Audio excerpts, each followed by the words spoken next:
मंडळी, सध्या राज्यामध्ये राजकीय वातावरण जोरदार निवडणुकीची रणधुमाळी सुरू आहे.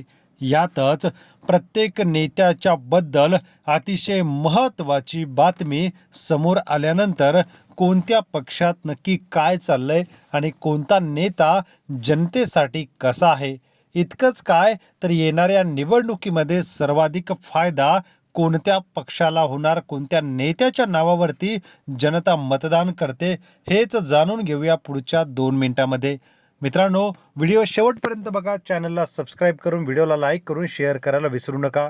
एकीकडे शिवसेनेमध्ये झालेले 2 तुकडे, तर दुसरीकडे भाजपच्या साथीने आणि भाजपच्या सहकार्यानं अजित पवारांना मिळालेली राष्ट्रवादी सोबत घेतल्याने एकनाथ शिंदे यांचा मात्र या ठिकाणचा जो काही सत्ता संघर्षातला वाटा होता तो मात्र आता चांगलाच घसरलेला आहे.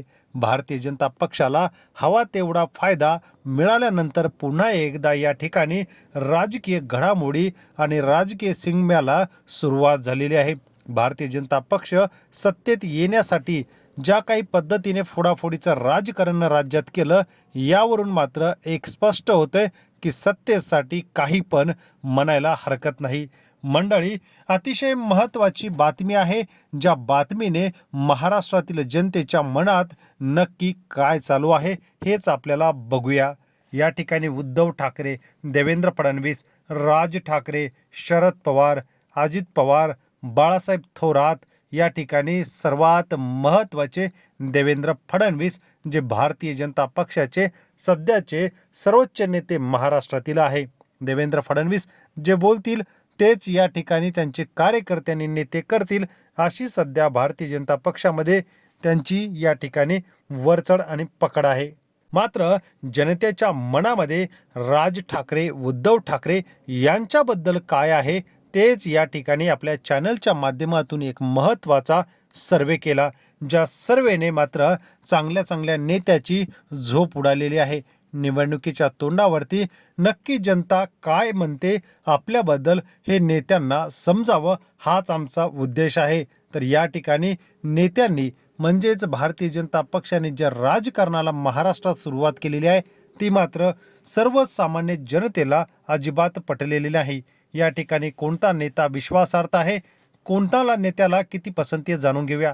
अजित पवार यांना 17% पसंती. महाराष्ट्रातील या सर्वेमध्ये समावेशन आणि ज्यांनी सहभाग घेतला त्या जनतेच्या मनातील जो प्रश्न व जे उत्तर होतं त्याचा आपण सर्वे करतोय. अजित पवारांना प्रश्न विचारलेल्या लोकांनी जवळपास 1,42,000 लोकांनी मतदान आपलं केलं. यामध्ये 17%ची पसंती दिलेली आहे. महाराष्ट्रातील जनतेने मराठी माणसाची ज्या नेत्यांनी या ठिकाणी मराठीमध्ये मुंबईमध्ये एक हक्काचं स्थान मिळवलं ते राज ठाकरे यांना मात्र 15% लोकांची पसंती आहे. एकनाथ शिंदे यांना 23% लोकांनी पसंती दर्शवलेली आहे. मंडळी, ज्यांच्या नेत्यांच्या आशीर्वादाने या ठिकाणी फोडाफोडी झाली ते भाजप, आणि ज्यांच्या कृपेने शिंदे बाजूला पडले आणि भाजप या ठिकाणी सत्तेत बसलं ते देवेंद्र फडणवीस. मात्र आता सरकारमध्ये बदल झाल्यानंतर या ठिकाणी देवेंद्र फडणवीस हे पुन्हा एकदा एकनाथ शिंदेंच्या पुढे जाताना दिसत आहेत. देवेंद्र फडणवीस यांना 35% लोकांची पसंती दिलेली आहे.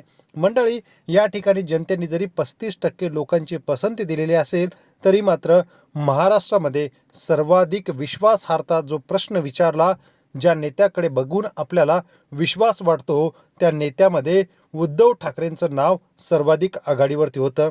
उद्धव ठाकरेंना जनतेच्या मनातून विचारलेल्या प्रश्नाला 44% लोकांनी पसंती दिलेली आहे. त्यामुळे येणारी निवडणूक असो किंवा राजकारणातील विश्वासार्ह नेता, ठाकरेंनी मात्र या ठिकाणी बाजी मारलेली आहे.